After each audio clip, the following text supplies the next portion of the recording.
नमो अरिहंताणं नमो सिद्धाणं नमो आयरीयाणं नमो वज्रायाणं नमो लोय सव्यसाहूनं मंगलं भगवान वीरो मंगलं गौतमो गणी मंगलं कुंद कुंदाद्यो जैन धर्मोस्तु मंगलम् सर्वमंगल्य मांगल्यं सर्वकल्याणकारकं प्रधानं सर्वधर्माणां जैनं जयतु शासनम्।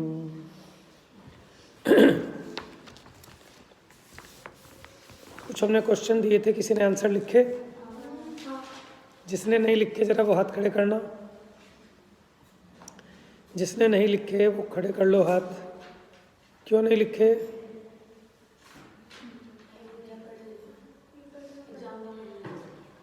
कितनी देर का काम था? 10 मिनट।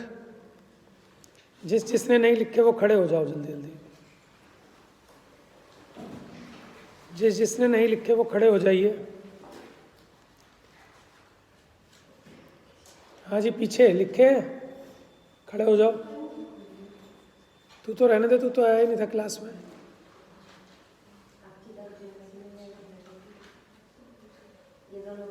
बैठ जाओ तुम दोनों।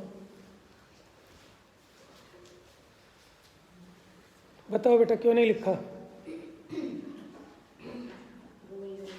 भूल गया तो बिल्कुल नहीं चलेगा, ये तो बिल्कुल झूठ है, ये तो पॉसिबल ही नहीं है। सच बताओ, ये तो गलत है। मैं मान ही नहीं सकता कि भूल जाओ ये चीज़। तान्या क्यों? ये तो बहुत बड़ा झूठ है, टाइम नहीं मिला था। कितनी देर का काम था ये?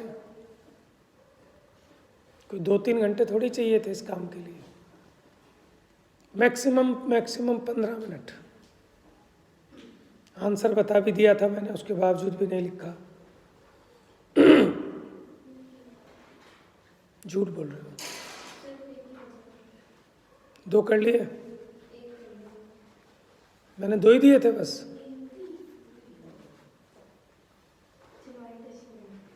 बैठ जाओ।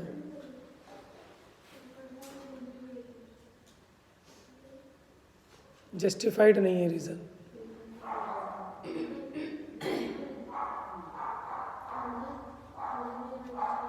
बैठ जाओ। अब झूठ नहीं बोलना इस मामले में, कोई भी बहुत पाप लगेगा।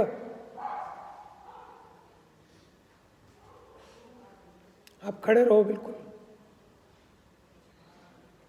अब मेरे पास इतना टाइम नहीं है, नहीं तो मैं यहीं पे लिखने को बोलूँगा। जल्दी आओ।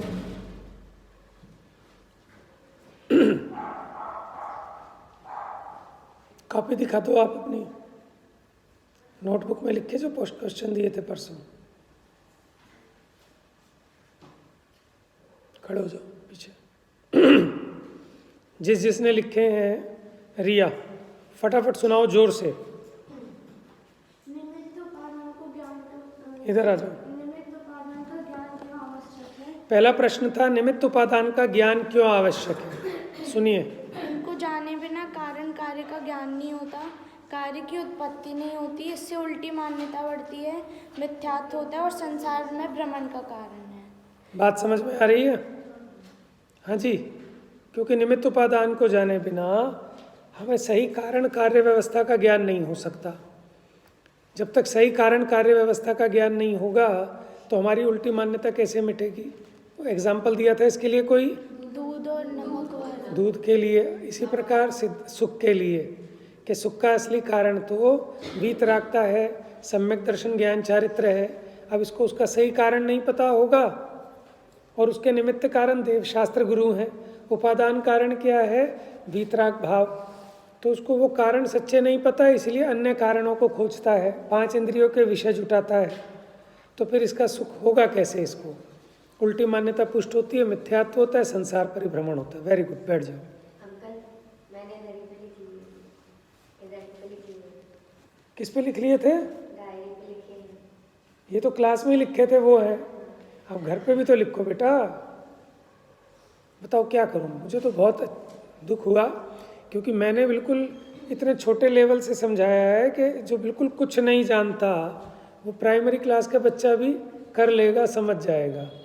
और आप इतने इंटेलिजेंट और इतने बढ़िया होके ऐसे काम करोगे तो क्लास नहीं चल पाएगी ऐसे फिर, क्योंकि टाइम बहुत लिमिटेड होता है। मैं रोज़ तो नहीं चेक कर पाऊँगा ये चीज़ें। आज कर लोगे लेकिन परसों वाला कर लोगे, रोज़ रोज़ ये प्रॉब्लम नहीं होनी चाहिए। हमारे पास इतना टाइम नहीं है कि हम इस चीज़ के लिए फिर आपसे पूछें बार बार। बैठो, बैठ जाओ। अब जो यहाँ तुम्हारा 2 मिनट में काम हो सकता है, घर पे 5 मिनट नहीं लगा सकते। आलस है, सबसे बड़ी चीज़ है आलस। आपको रियलाइज़ होना चाहिए कि हमारे जो काम नहीं हो पाते उसके पीछे हमारा प्रमाद या हमारा आलस है। जब तक अपना दोष नहीं दिखेगा, यहाँ भी कारण कार्य व्यवस्था है, आप कारण गलत पकड़ रहे हो। असली कारण तो आपका स्वयं का प्रमाद है ना, पुरुषार्थहीनता है। और निमित्तों पे जोर दे रहे हो आप भी, और ऐसा तो निमित्त भी नहीं था। आपने क्या गप्पे नहीं मारी होंगी कहीं टाइम वेस्ट नहीं किया होगा।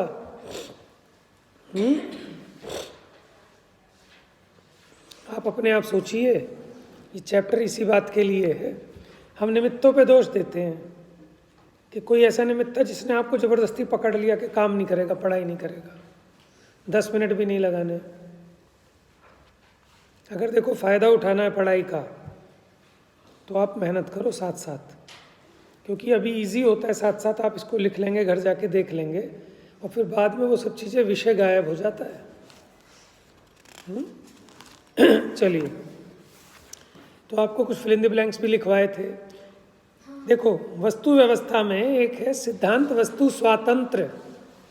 लिखिए प्रश्न, वस्तु स्वातंत्र का सिद्धांत क्या है, स्पष्ट करें। वस्तु स्वातंत्र का सिद्धांत क्या है, स्पष्ट करें। स्वातंत्र, स्वा ता पूरा आधा ना, फिर आधा त्र, फिर य। वस्तु स्वातंत्र, यह भी आएगा। वस्तु स्वातंत्र का सिद्धांत क्या है, स्पष्ट करें। कोई बता पाएगा आप में से क्या होता है वस्तु स्वातंत्र? यानी प्रत्येक वस्तु स्वतंत्र है, कोई किसी के अधीन नहीं। अनादि निधन भिन्न भिन्न वस्तुएं अपनी मर्यादा सहित परिणमित होती हैं, कोई किसी के अधीन नहीं है। क्योंकि जैन दर्शन में 6 द्रव्यों की जो स्वरूप बताया है, प्रत्येक वस्तु अपने द्रव्य गुण पर्यायात्मक है, प्रत्येक वस्तु परिणमनशील है, उसे अपने परिणमन के लिए किसी अन्य द्रव्य की आवश्यकता नहीं है।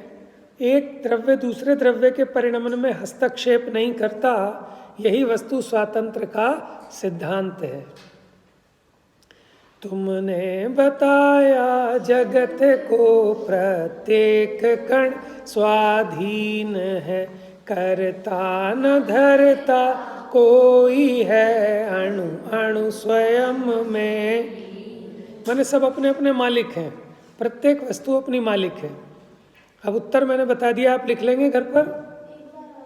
नहीं जी, ऐसे थोड़ी रटना थोड़ी है बेटा, आपको समझना है। आप सोचते हो कि मैं उसको रट लूँ एकदम। देखो 6 द्रव्य हैं, प्रत्येक द्रव्य परिणमनशील है, एक द्रव्य को अपने परिणमन में किसी दूसरे द्रव्य की आवश्यकता नहीं है, इसी का नाम वस्तु स्वतंत्रता है। समझ में आया? प्रत्येक वस्तु अपनी मालिक खुद है, कोई आपको जबरदस्ती नरक में नहीं पहुंचा सकता। कोई भगवान ऐसा नहीं है कि जो आपको मोक्ष दिला दे या कोई आपको नरक पहुंचा दे। ठीक है, ये आपके अपने ऊपर है कि आप मोक्ष जाओगे, नरक जाओगे कि स्वर्ग जाओगे। इसी का नाम वस्तु स्वतंत्रता है। लेकिन हमारी बुद्धि कैसी हो गई कि इसने मुझे गुस्सा दिला दिया, कि कोई किसी को गुस्सा करा सके तो कोई किसी को मोक्ष ही नहीं जाने देगा, कोई किसी को स्वर्ग ही नहीं जाने देगा, तो कोई किसी का कुछ नहीं करता। मुनिराज को तो कोई गुस्सा नहीं दिला पाया। तो इन्हीं चीज़ों के लिए हम निमित्त उपादान से इसको समझ रहे हैं, कारण कार्य व्यवस्था को। चलिए, ये जो चैप्टर है प्रवचनकार और जिज्ञासु के बीच की वार्ता है। तो जिज्ञासु कहता है कारण के बिना कार्य की उत्पत्ति संभव नहीं है, इसलिए कारणों की खोज को व्यर्थ कैसे माना जा सकता है। तो इन्होंने तो बात इस तरह स्टार्ट की थी कि प्रत्येक वस्तु का परिणमन स्वतंत्र है, हमें किसी भी पर के सहयोग की जरूरत नहीं है, और मुझे पर आके मेरी हेल्प करे इस आकांक्षा से व्यर्थ दुखी होते हैं। तो कहते भाई साहब बिना कारण के तो काम नहीं होता, तो कारण तो ढूंढना ही पड़ेगा। प्रश्न समझ में आया जिज्ञासु का कि कारण तो ढूंढना पड़ेगा, क्योंकि पहले वाला पैराग्राफ में ये कहा था कि जब प्रत्येक वस्तु स्वतंत्र है तो हमें किसी की आवश्यकता ही नहीं है। अब कोई कहे कि साहब मुझे पढ़ाई करनी है तो मुझे गुरु तो ढूंढने ही पड़ेंगे, मुझे संस्कृत सीखनी है तो संस्कृत के कोई गुरुजी ढूंढने तो पड़ेंगे। प्रश्न समझ में आ गया बेटा? समझ में आ रहा है? 9th class. क्वेश्चन क्यों हुआ? ये क्वेश्चन इसलिए खड़ा हुआ कि हमने कहा था किसी द्रव्य को किसी द्रव्य की आवश्यकता नहीं है, सब अपने अपने में पूर्ण स्वतंत्र है, प्रत्येक द्रव्य परिणमनशील है। तो उसने कहा गुरुजी किसी भी काम के लिए कोई ना कोई कारण तो होता है, तो हमें कारण की खोज तो करनी पड़ेगी। जैसे आपको निमित्त उपादान समझना है तो आपको टीचर ढूंढना पड़ा ना, तो बिना टीचर के हम निमित्त उपादान का ज्ञान कैसे करेंगे?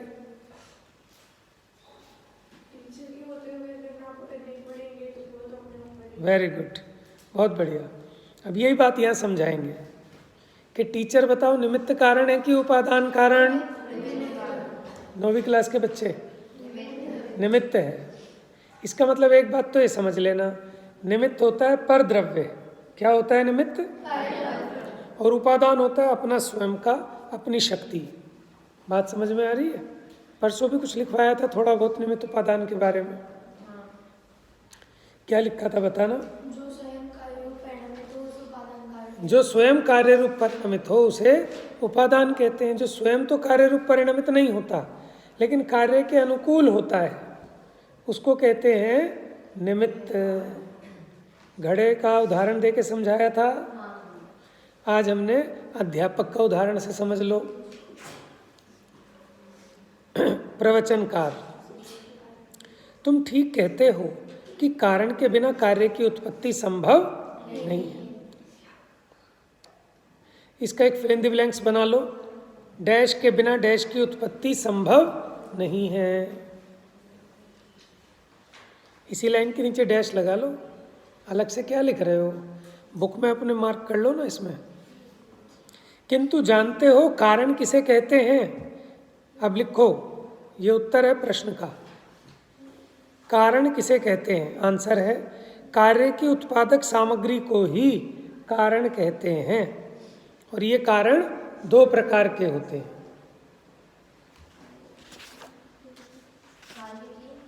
लिखा तो है बुक में, देखो।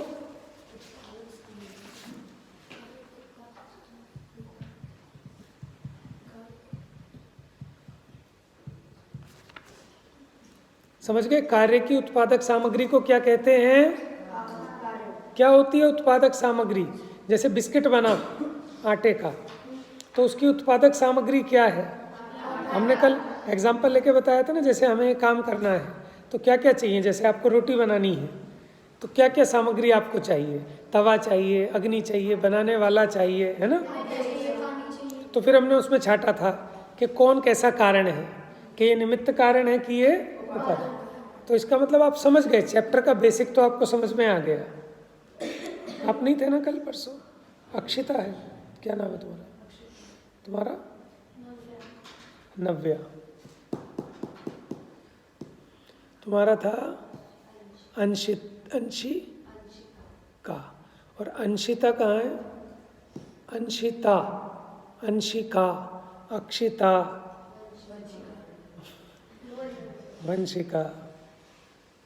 चेंज हो गई वंशिका। दिल्ली का पानी कहते हैं इसको, दिल्ली का पानी लगना। जब कोई बाहर से लोग आते हैं तो बाहर से आते हैं ना, सीधे साधे होते हैं, और जब 5-10 साल दिल्ली में रह जाते हैं तो वो बिल्कुल चेंज हो जाते हैं। तो जब वो जाते हैं ना वापस, कहते हैं नहीं तो दिल्ली का पानी लग गया। क्यों? कि पानी पानी का भी फर्क होता है ना, कि रूप रंग भी चेंज हो जाता है, हाव भाव चेंज हो जाते हैं, रहन सहन, खान पान, बोल चाल, सब चेंज हो जाती हैं। चलिए, तो कारण कितने प्रकार के? कौन कौन से? आत्मिका। कहाँ हो बेटा? कहाँ हो? यहाँ नहीं हो। देखो हम कहाँ, जहाँ हमारा उपयोग, आपका उपयोग जहाँ चला गया ना, आप वहीं पहुँच गए। घर चले गए थे, स्कूल, पेपर खोना नहीं चाहिए ऐसे, आप प्रेजेंट रहें क्लास में। देखिए, ये मैंने आपको लिखवा दिया, जो स्वयं कार्य रूप परिणमित हो उसे क्या कहते हैं? कोई एग्जाम्पल बताओ, उपादान का एग्जाम्पल बताओ ना, उपादान कारण। जैसे रोटी की उत्पत्ति में आटा उपादान है, ठीक है। सोने की अंगूठी की उत्पत्ति में सोना उपादान कार्य है। जैसे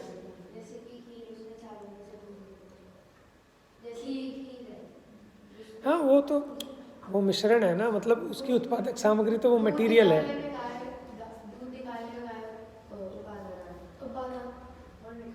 हाँ, ये कह रही है दूध की उत्पत्ति में गाय उपादान कारण है।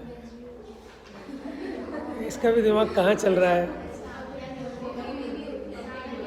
जाना है? क्या हुआ?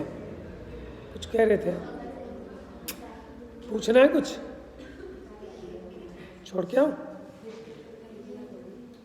बताना जल्दी जल्दी। कुछ चाहिए? तो दूध की उत्पत्ति में बड़ा अजीब सा लग रहा है कुछ, कि गाय उपादान कारण है।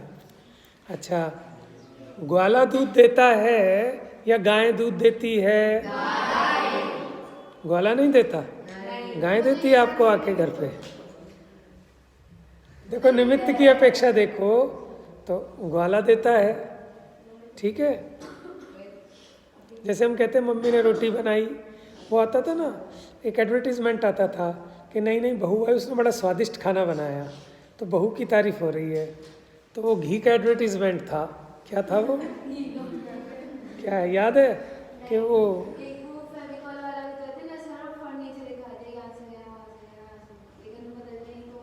उपादान कारण कोई दूसरा है। तो वो खाना बनाया घी ने, ठीक है, और तारीफ हो रही है बहू की, तो वो घी का एडवर्टीजमेंट था, ठीक है। तो उसमें जो स्वाद आ रहा है वो बहू ने जो बनाया उसके हाथों में से आया, कि उसमें जो मसाले हैं, घी है, उसमें से आया। तो ना मम्मी, आज तो तुम्हारे हाथों में जादू है, तुम्हारे हाथों की खीर तो इतनी स्वादिष्ट आ गई। तो स्वाद हाथ में से नहीं आता। समझ में आया? अब बात समझ में आ रही है ना आपको? ये तो सारे एग्जाम्पल हैं लौकिक, लेकिन इसको हमने मोक्ष मार्ग पे लगाना है, अपने सुखी होने में लगाना है, ठीक है। ऐसे ही जैसे आपको गुस्सा आ गया तो आप मम्मी को कहते हो तुम्हारी वजह से मेरा मूड खराब हो गया, आपने मेरा दिमाग खराब कर दिया, सुबह सुबह पेपर देने जा रही थी और मुझे गुस्सा आ गया मम्मी की वजह से। तो मम्मी की वजह से आया है कि अपनी वजह से आया है? गुस्सा आने का उपादान कारण अपना अज्ञान है कि मम्मी का कुछ कह देना है। मम्मी क्या है? लेकिन हम उपादान कारण को देखते नहीं और निमित्त पे झपट्टे मारते हैं। जैसे कुत्ते को कोई लाठी मारे तो कुत्ता किस पे झपटता है? और शेर को कोई लाठी मारे तो सोच लो आप क्या हो? राइट। देखो, आत्मिका ने बहुत जबरदस्त क्वेश्चन पूछा कि निमित्त के बिना भी तो कार्य नहीं होता। 16 आने सच्ची बात है, निमित्त के बिना भी कार्य नहीं होता, लेकिन आप अंतर समझना दोनों में। निमित्त सिर्फ सहचारी है, सहकारी है, वो उसका रियल में उत्पादक नहीं है। तो मूल कारण तो वो है कि जो उस रूप परिणमित होता है। मैंने आपको, हमें ये नहीं कहना कि ये कारण नहीं है, वो भी कारण है, लेकिन आप ये देखो कौन सा आपका मूल सच्चा कारण है कि जिसमें आपको एफर्ट करना है। आपको एफर्ट कहाँ करना है? निमित्त में करना है कि उपादान में करना है? और निमित्त में तो आप कर भी नहीं सकते, क्योंकि निमित्त होता है पर द्रव्य। लिख लो प्रश्न। जीव का पुरुषार्थ, भाई साहब आप भी लिख लो, जीव का पुरुषार्थ कहाँ चल सकता है, उपादान में या निमित्त में? जीव की जगह वस्तु लिख लेना। हाँ, अजीब लग रहा है? देखो 6 द्रव्यों में पुरुषार्थ होता है। हाँ लिख लो, वस्तु का पुरुषार्थ कहाँ चल सकता है, निमित्त में कि उपादान में?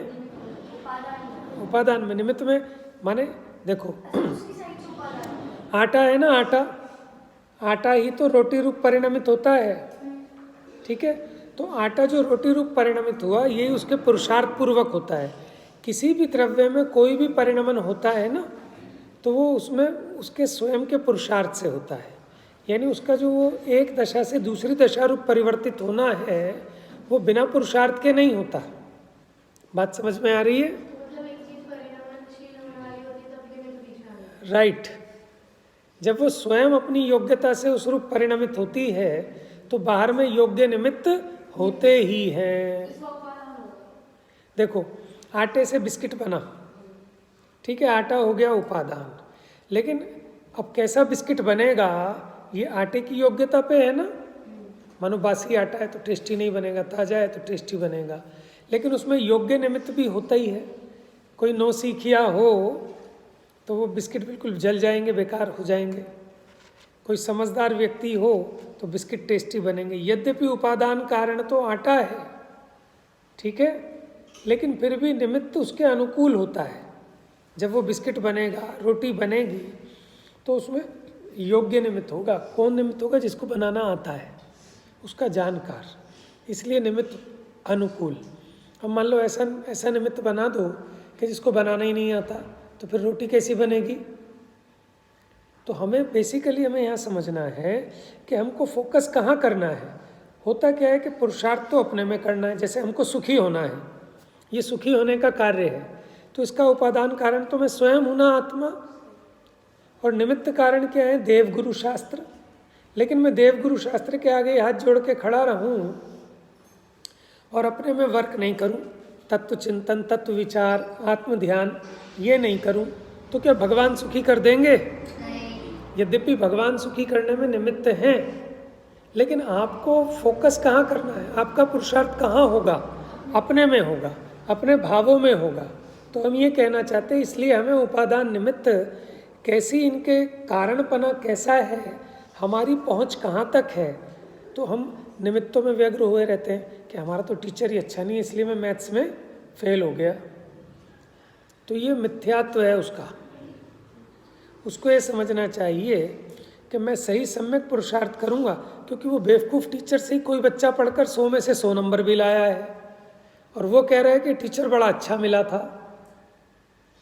और कोई उसी टीचर से पढ़कर फेल हो गया तो वो कहते हैं टीचर ही ऐसा था। बात समझ में आ रही है?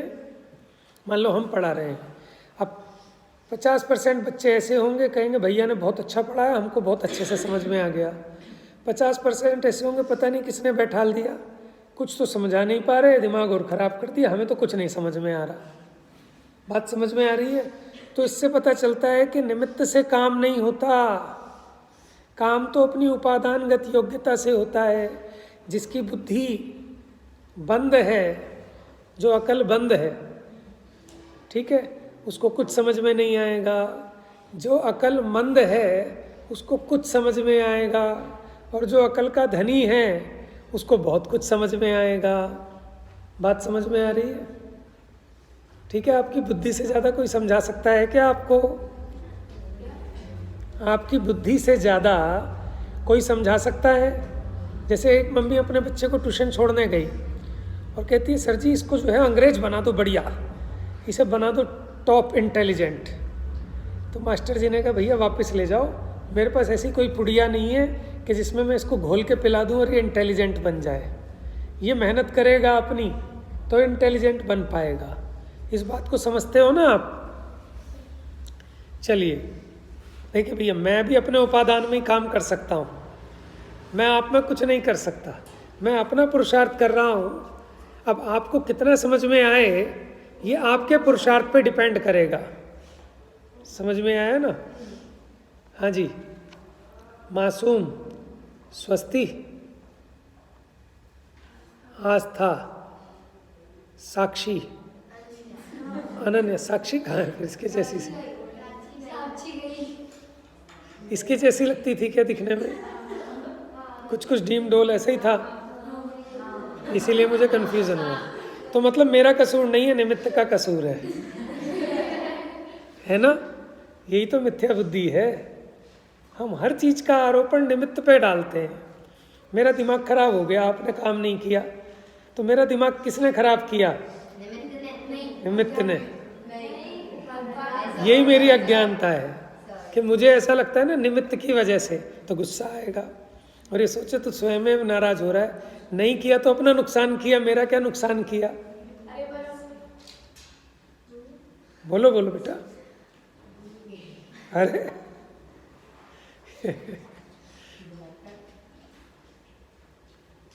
अभी बोल रही है मुंह से और फिर भूल गई।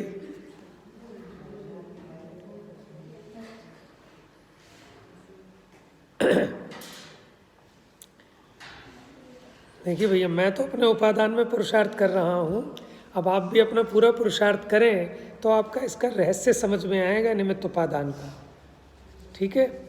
जो स्वयं कार्य रूप परिणमित ना हो परंतु कार्य की उत्पत्ति में अनुकूल होने का आरोप जिस पर आ सके। इंपॉर्टेंट बात है अनुकूल, मैंने लिखवाया था ना। कौन अनुकूल होता है और कौन अनुरूप होता है? आस्था बताएगी कौन अनुरूप होता है और कौन अनुकूल होता है। तबीयत ठीक नहीं है बेटा आपकी? लग नहीं रहा, उदास लग रहे हो, क्या बात है? किसी ने धमकाया है क्या? इन्होंने कहीं किसी ने कहा हो क्लास में बोलना नहीं है बिल्कुल। इनमें कोई बदमाश है क्या? कौन है जो इनमें है जो बदमाशी ज़्यादा हो? कोई डांटते हो आपस में एक दूसरे को? अच्छा, कोई बात नहीं, लड़ना चाहिए लेकिन कसाय नहीं करना। चलो अब इधर ध्यान दो बेटा, टाइम हो गया है। अच्छा अभी तो है आपके लिए 10 मिनट और। जैसे घट रूप कार्य का मिट्टी उपादान कारण है और चक्र, दंड और कुम्हार निमित्त कारण। आप समझते हैं चक्र क्या होता है, दंड क्या होता है? हाँ सही है। आपने कभी घड़ा बनते हुए देखा है? घड़ा बनते हुए किसने देखा है? सबने देखा है? हाँ देख लेना, नहीं देखा तो ये विषय समझने के लिए एक बार देख लेना। चलिए आगे बढ़ते हैं।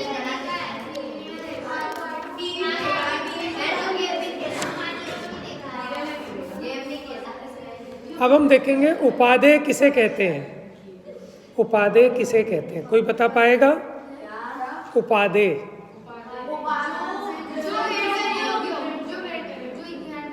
Very good. 10वीं वाले फेल हो गए 9th वालों के सामने।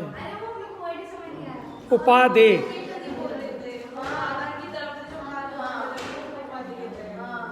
अच्छा देखो सुनो,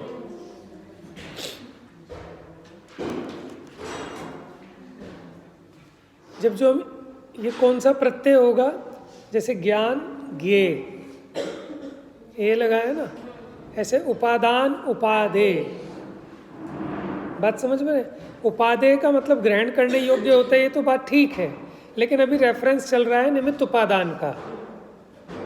ठीक है? उपादान अगर कारण है तो उसका जो कार्य है उसको क्या कहेंगे? उपादेय। समझ में आया? उपादान अगर कारण है, उपादान अगर कारण है तो उपादेय क्या है? कार्य। बात समझ में आ गई? देखिए अंडरलाइन कर लीजिए। जिस पदार्थ में कार्य निष्पन्न होता है उसे उपादान, और वो जो कार्य उत्पन्न हुआ उसको उपादेय कहते हैं। कर लिया अंडरलाइन? अच्छा, और निमित्त की अपेक्षा अगर उस कार्य को नाम दें तब उसको कहा जाएगा नैमित्तिक। क्या कहा जाएगा? तो अगला क्वेश्चन लिखेंगे आप, उपादेय क्या है, उपादेय किसे कहते हैं और नैमित्तिक किसे कहते हैं? तो उपादेय और नैमित्तिक कार्य को कहते हैं। किसको कहते हैं? लेकिन उसको उपादेय कहें कि नैमित्तिक कहें? Very good. तो फिर तो आपको पढ़ाने की जरूरत ही नहीं, आप तो पढ़े पढ़ाए हो सारे के सारे। आरजू, बात समझ में आ गई? देशना, उपादेय और नैमित्तिक। नैमित्तिक देखो, निमित्त का कार्य वो नैमित्तिक कहलाएगा, उपादान का कार्य उपादेय कहलाएगा।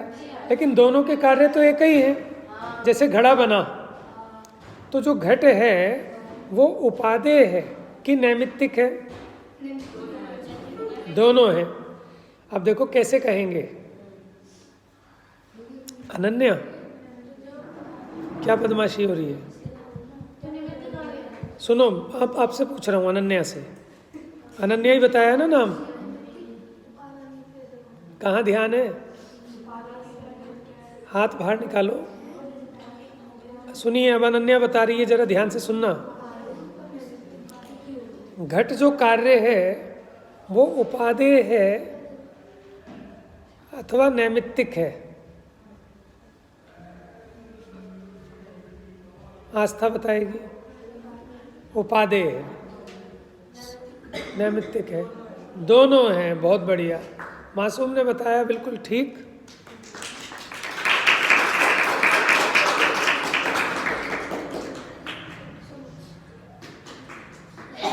अब ये बताएगी अंशिका। अंशिका बताएगी कैसे नैमित्तिक है और कैसे उपादेय। नहीं तो फिर तान्या बताएगी।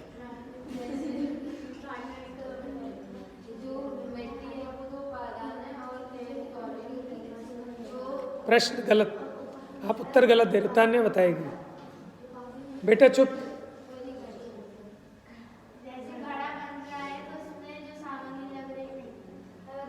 हमारा प्रश्न बताओ, कौन बताएगा? स्वस्ति, प्रश्न बताओगे बेटा? यस। जो घट है, घट वो उपादेय है या नैमित्तिक है?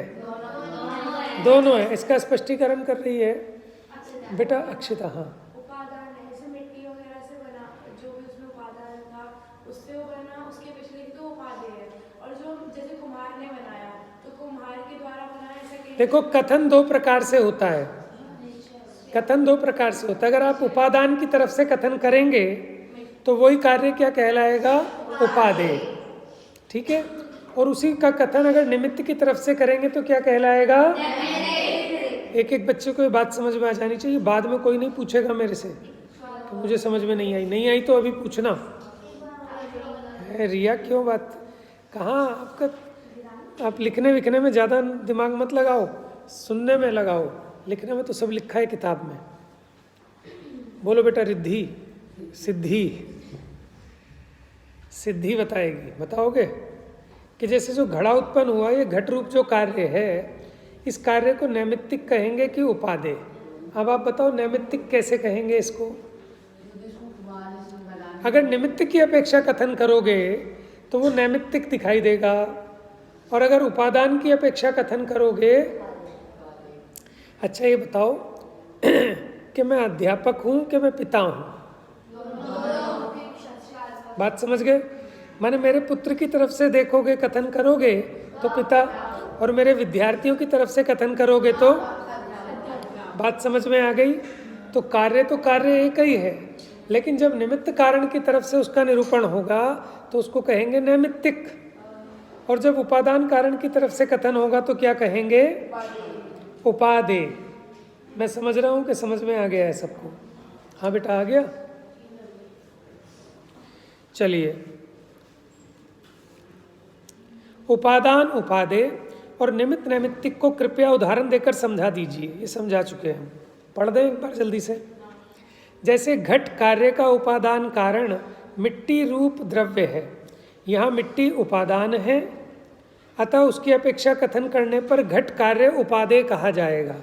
और घट ये जो कार्य है ये कुम्हार चक्र आदि इसके निमित्त कारण है, और निमित्तों की अपेक्षा कथन करने पर उसी घट को वो जो कार्य हुआ उसको क्या कहा जाएगा? नैमित्तिक। यहाँ उपादेय शब्द का प्रयोग ग्रहण करने योग्य के अर्थ में नहीं है। यहाँ निमित्त की अपेक्षा जिस कार्य को नैमित्तिक कहा जा रहा है उसे ही उपादान की अपेक्षा उपादेय कहा जाता है। अब आ गया अच्छी तरह समझ में। तो फिर स्वर्णहार और सम्यक दर्शन रूप कार्य पर उपादान उपादेय निमित्त नैमित्तिक घटाइए। आप बताइए जल्दी से। स्वर्ण का जो हार है उस पे आपको बताना है उपादान उपादेय और निमित्त नैमित्तिक, 4 बातें। चल भाई ज्ञानम बताएगा पहले। सोने का हार है, आपको बताओ उसका उपादान कारण क्या है? सोना। और उपादेय क्या है? सोने का जो हार है वो उपादेय हो गया। अच्छा, उसका निमित्त क्या है? सोने के हार का सुनार निमित्त है। और नैमित्तिक क्या होगा?